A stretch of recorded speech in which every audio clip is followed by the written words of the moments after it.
Pak Eko barangkali sudah hadir, Pak Muktasam sudah hadir, juga Pak Komang juga sudah hadir. Terima kasih atas kesediaannya untuk bisa memberikan materi pada acara sekolah PPM ini, begitu. Yang pertama adalah Pak Eko Haryanto dengan membawa judul mengenai efisiensi lahan dan air pada produksi ikan sidat dengan vertical shower aquaculture system. Pak Eko ini anggota dari Plikmas Wilayah Kajang Lako Jambi dan sehari-harinya mengajar di Universitas Batanghari. Materi yang kedua akan dibawakan oleh Pak Muktasam dengan judul pendekatan action research dalam pengembangan masyarakat. Beliau merupakan anggota Plikmas dari Sasambo, Nusa Tenggara Barat, dan sehari-hari mengajar di Universitas Mataram.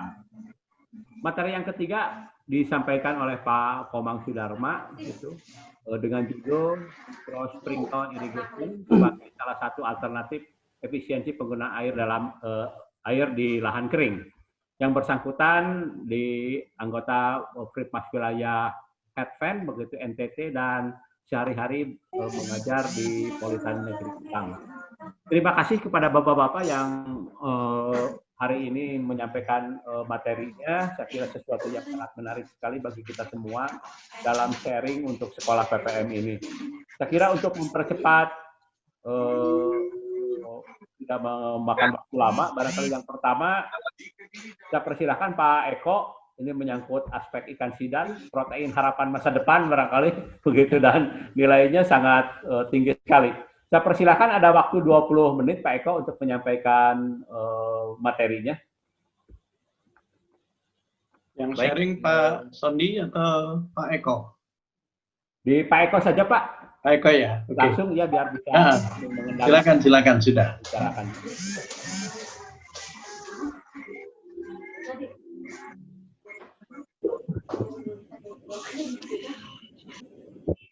Baik Bapak Ibu, apakah slide-nya sudah tertayang? Sudah. Ya. Sudah Pak. Baik, Assalamualaikum warahmatullahi wabarakatuh. Waalaikumsalam warahmatullahi wabarakatuh. Selamat sore dan salam sejahtera bagi kita semua.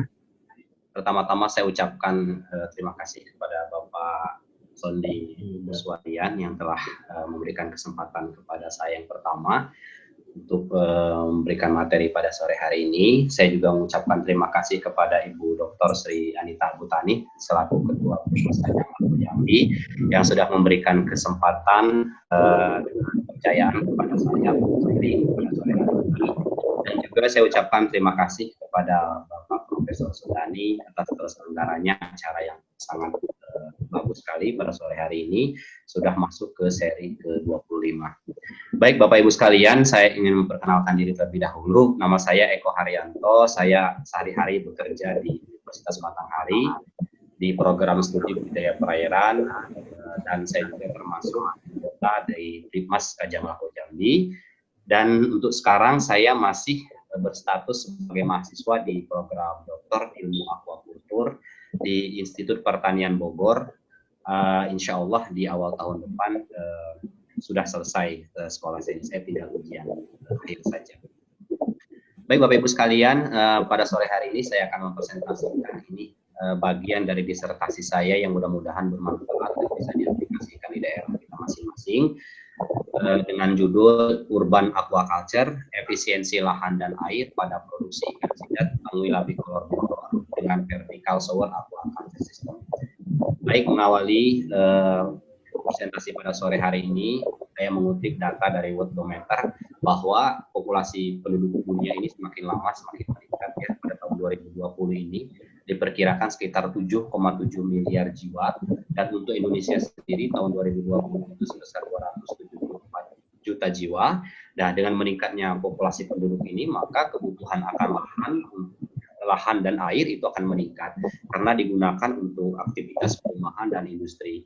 Nah, pada masa depan lahan dan air untuk budidaya akan semakin kecil karena akan berkompetisi dengan industri rumah tangga dan industri lain yang memanfaatkan lahan dan air.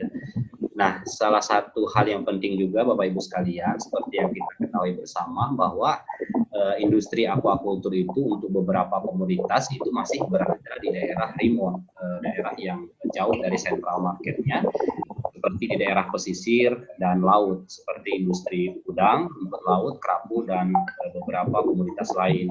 Sehingga isu urban aquaculture ini sangat penting untuk digalakkan kembali, di mana menurut Barry itu menyatakan bahwa urban aquaculture adalah memindahkan lokasi budidaya, di mana lokasi yang sebelumnya di daerah yang jauh dari central marketnya menuju daerah yang pusat pasarnya atau di daerah perkotaan. Dan seperti yang kita ketahui bersama bahwa daerah perkotaan tersebut identik dengan lahan yang sempit dan air yang terbatas, sehingga diperlukan teknologi budidaya yang adaptif terhadap keterbatasan air dan lahan tersebut. Nah, untuk urban aquaculture ini sendiri sangat diperlukan penelitian ataupun kajian yang mendalam terkait dengan pendekatan komoditas dan sistem budidaya yang akan diterapkan di daerah urban atau di daerah perkotaan. Bapak Ibu sekalian, seperti judul yang saya sampaikan tadi, ada kata-kata vertical aquaculture-nya.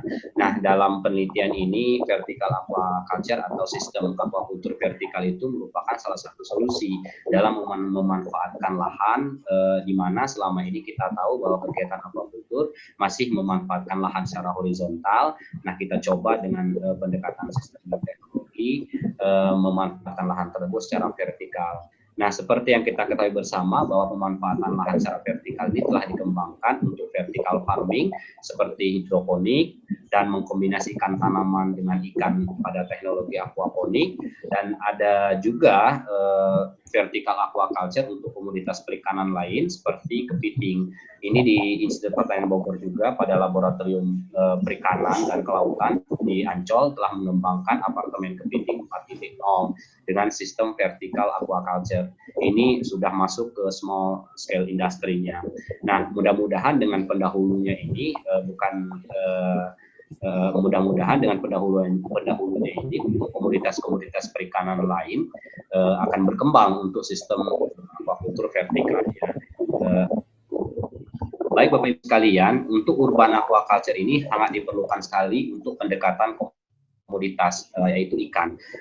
Minimal ada 2 syarat yang harus dipenuhi ketika kita akan mengurban atau memindahkan area budidaya ikan kita dari daerah yang di pesisir laut yang jauh dari central marketnya menuju daerah perkotaan.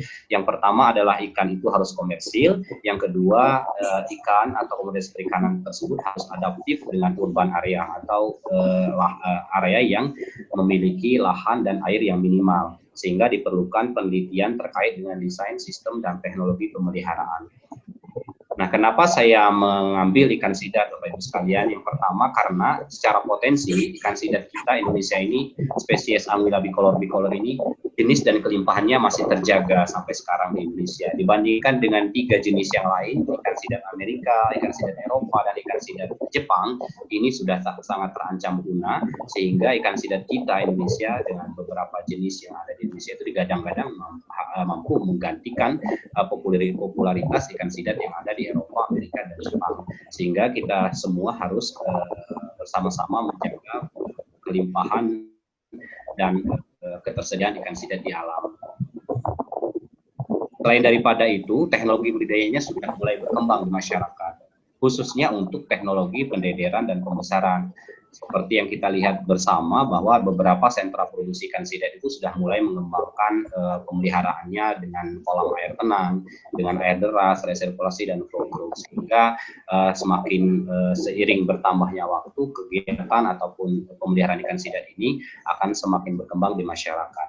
Selain daripada itu juga Bapak Ibu, ikan sidat merupakan ikan yang ekonomis, di mana pada tahun 2016 produksinya itu sebesar 251.000 ton dan meningkat pada tahun 2017 dan 2018 itu sebesar 260.000 ton dan 269.000 ton. Data berdasarkan FAO 2018 dan 2020. Dan untuk ekspor ikan sidat Indonesia pada tahun 2018 itu sebesar 13.054 ton dan meningkat pada tahun 2019 sebesar 61.691 ton. Dan untuk harga ikan sidat dalam negeri ukuran konsumsi itu berkisar antara 130.000 sampai 180.000 per kilonya, dan untuk harga glass deal atau benihnya itu berkisar antara 1.500.000 sampai 3 juta rupiah per kilonya. Dan untuk harga ikan sidap ekspor ke Jepang itu sebesar 1,5 sampai 2 juta per kilonya. Selain ekonomis, ikan sidap juga merupakan ikan yang memiliki kandungan gizi yang tinggi, di mana ikan sidap kaya sekali akan protein, vitamin D, vitamin E, serta mikroprotein, dan ikan sidap mengandung berbagai asam lemak tidak jenuh, termasuk EPA dan DHA, yang di mana konsentrasi EPA dan DHA-nya pada ikan putih. Ikan sidap segar itu sebesar 1,15% dan 5,16%, sedangkan pada produk olahan kabayaki itu sebesar 0,70% dan 1,29%. Baik Bapak Ibu sekalian, urban aquaculture untuk ikan sidap yang saya teliti ini sangat perlu sekali didukung dengan penelitian-penelitian lanjutan yang lain, sehingga teknologi ini benar-benar akan adaptif untuk ikan sidap. Nah, saya sebagai peneliti mungkin awal yang merupakan potongan puzzle yang nanti akan dilanjutkan oleh teman-teman yang lain, saya melakukan beberapa tahapan penelitian dalam menciptakan atau mendahului yang untuk menciptakan teknologi ini dengan 4 penelitian yang saya bagi menjadi 2 penelitian yang itu penelitian dasar dan penelitian terapan, di mana penelitian dasar yang saya lakukan yaitu pemeliharaan ikan sidap pada sistem yang berbeda. Saya pelihara ikan sidap pada sistem lembab, sistem kering dan basah. Saya lanjutkan dengan ketahanan ikan sidap di luar media air. Saya mengukur serapan oksigen udaranya melalui kulit dan insang serta respon fisiologis yang terjadi pada tubuhnya. Dan saya lanjutkan dengan penelitian terapan yaitu pemeliharaan ikan sidap dengan tinggi air yang berbeda dan pemeliharaan ikan sidap dengan debit air yang berbeda. Bapak Ibu yang saya hormati, penelitian dasar ini data yang akan menjadi pijakan untuk penelitian terapan, di mana saya mendapatkan hasil pemeliharaan ikan sidap pada saya letakkan dan saya yang 100 liter ini mampu hidup selama 3-4 hari, dan pada sistem basah ini ikan sidap saya letakkan di wadah plastik, kontainer plastik yang saya tulis seperti media untuk transportasi ikan.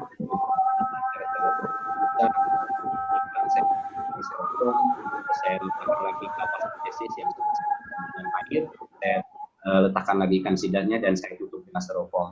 Dengan sistem lembab ini ikan sidap ini mampu hidup selama 5 sampai 6 hari. Dan pada sistem lembab ikan sidap mampu hidup selama pemeliharaan yang 30 hari dengan jumlah produksi yang masih rendah, karena kami menduga bahwa ikan sidap masih adaptasi dengan sistem baru yang diberikan.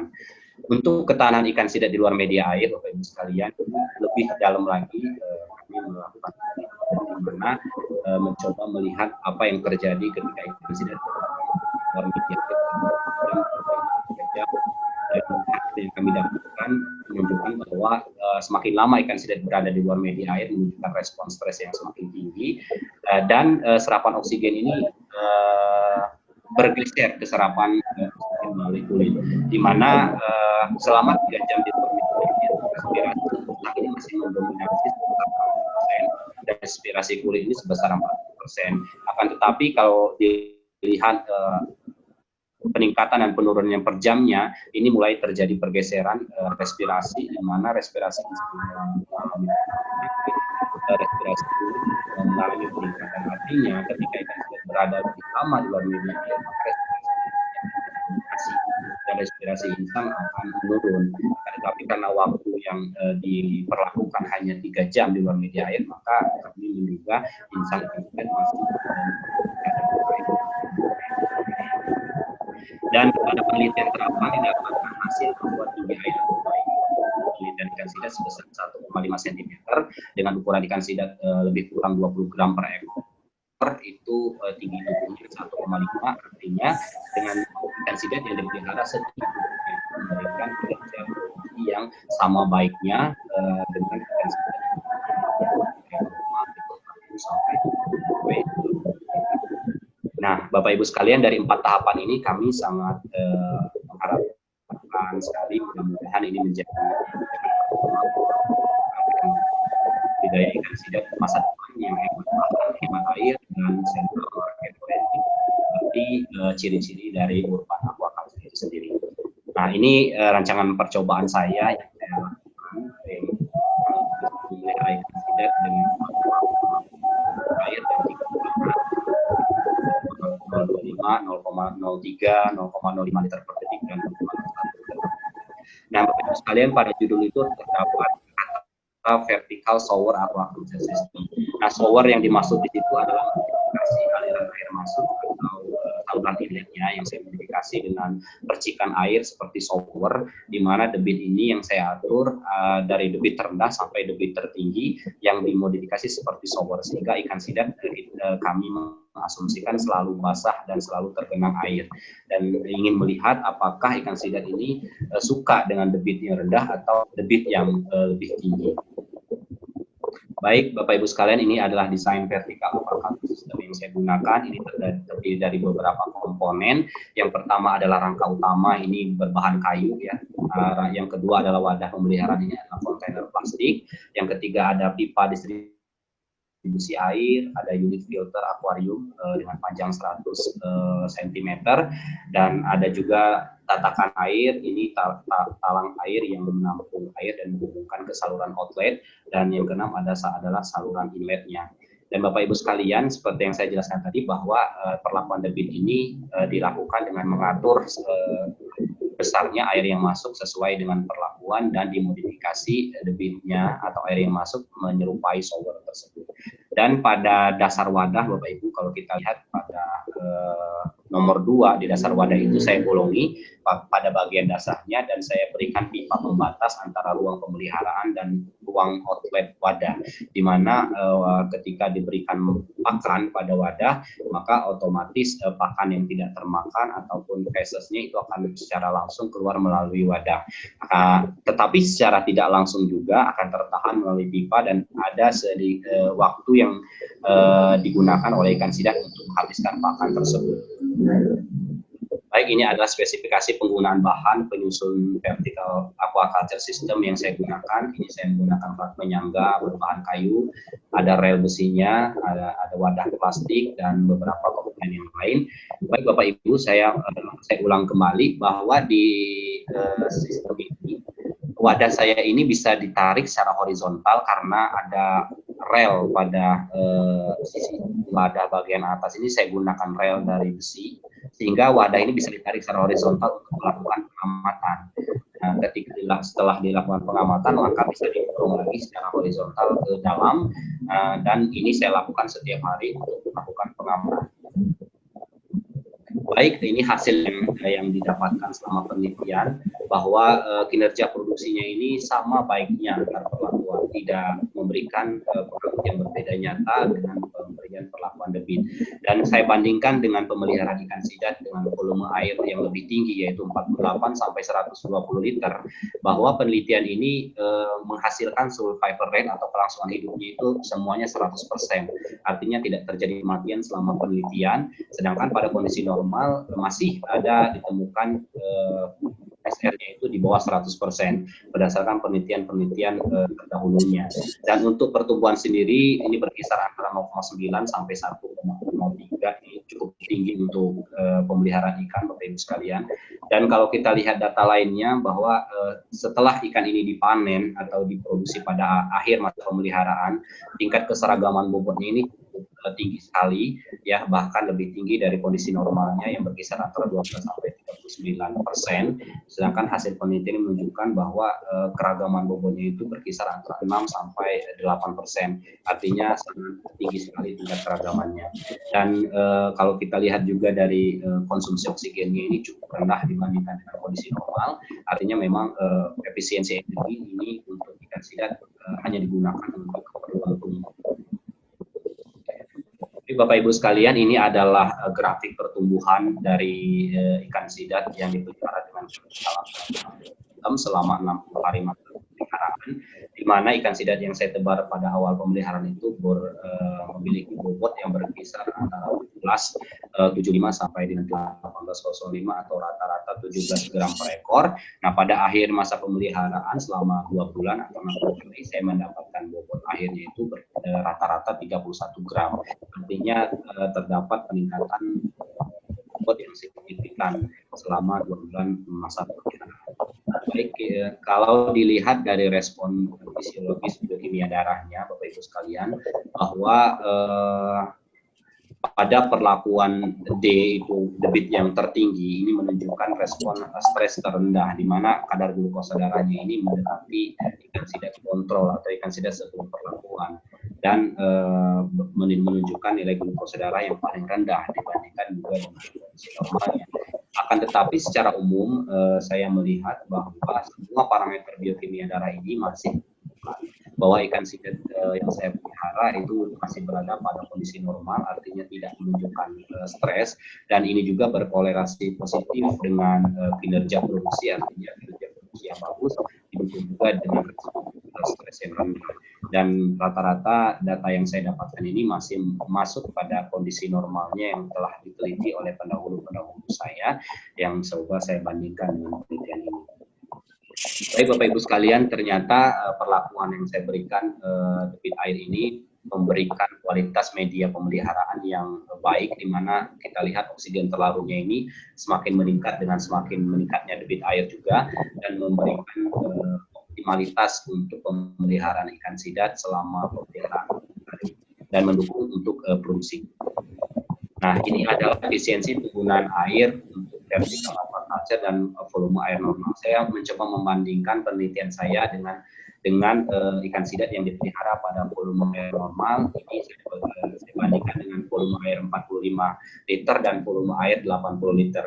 Dan Bapak Ibu sekalian, dengan debit 0,1 liter per detik, itu dengan tinggi air 1,5 cm, air yang saya gunakan itu selama pemeliharaan itu hanya 5 liter selama 2 bulan, dan stok airnya itu 200 liter yang saya putar secara resirkulasi, secara terus-menerus, dan dengan asumsi yang digunakan Bapak Ibu sekalian bahwa saya membutuhkan kurang lebih rata-rata 400 liter air untuk menghasilkan 1 kilogram sidat per tahunnya, dan ini sangat jauh lebih efisien dibandingkan dengan ikan sidat yang dipelihara dengan volume air yang lebih tinggi, yaitu 45 sampai 80 liter. Dan dengan data-data penelitian yang saya gunakan sebagai asumsi, di mana volume air baru yang dibutuhkan untuk menghasilkan 1 kilogram sidat itu sekitar 30.000 liter sampai dengan 53.000 liter. Artinya vertical aquaculture system ini sangat bagus untuk diterapkan di daerah perkotaan atau central market atau pusat pasarnya, dengan memanfaatkan lahan-lahan terbatas dan tidak membutuhkan air yang banyak, dan bisa juga diproduksi pada musim kemarau. Dan sekalian, ini adalah efisiensi lahan. Saya coba membandingkan dengan sistem budidaya horizontal menggunakan tank IBC dengan luasan lahan 100 meter persegi, dan saya bandingkan aspek penggunaan lahannya, di mana dengan vertical aquaculture system ini dengan lahan 100 meter persegi ini dapat menampung lebih kurang 425 kontainer plastik, dan sedangkan menggunakan tank IBC ini membutuhkan lebih kurang 24 unit wadah. Di sini adalah asumsi-asumsi yang saya gunakan dengan dukungan data dari hasil penelitian sebelumnya, dan ada beberapa sentra produksi ikan sidat juga yang menggunakan tank IBC ini Bapak Ibu untuk produksi ikan sidat, dan saya coba bandingkan dengan sistem yang saya kembangkan, dan kita lihat produktivitasnya dengan asumsi yang digunakan dari hasil penelitian vertikal ini memiliki produktivitas yang lebih 2 kali lipatnya dengan sistem horizontal menggunakan wadah teknik. Dan ini juga masih bisa di-compare, masih bisa dibandingkan dengan penggunaan wadah yang lain, fiber dan lain-lainnya.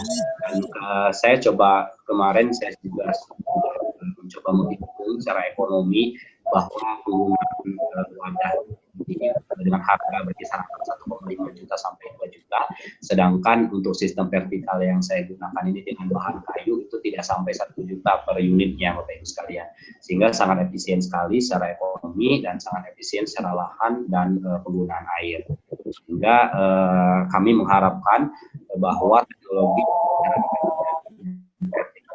sistem ini dapat diaplikasikan menjadi small scale industry seperti yang sudah diterapkan di kepiting. Baik Bapak Ibu sekalian, terima kasih. Saya tidak banyak, mudah-mudahan saya bisa diterima dan mudah-mudahan bisa diterapkan di masing-masing. Saya saya sangat mengharapkan sekali masukannya dan sarannya pada tahap diskusi. Terima kasih, saya kembalikan kepada Bapak.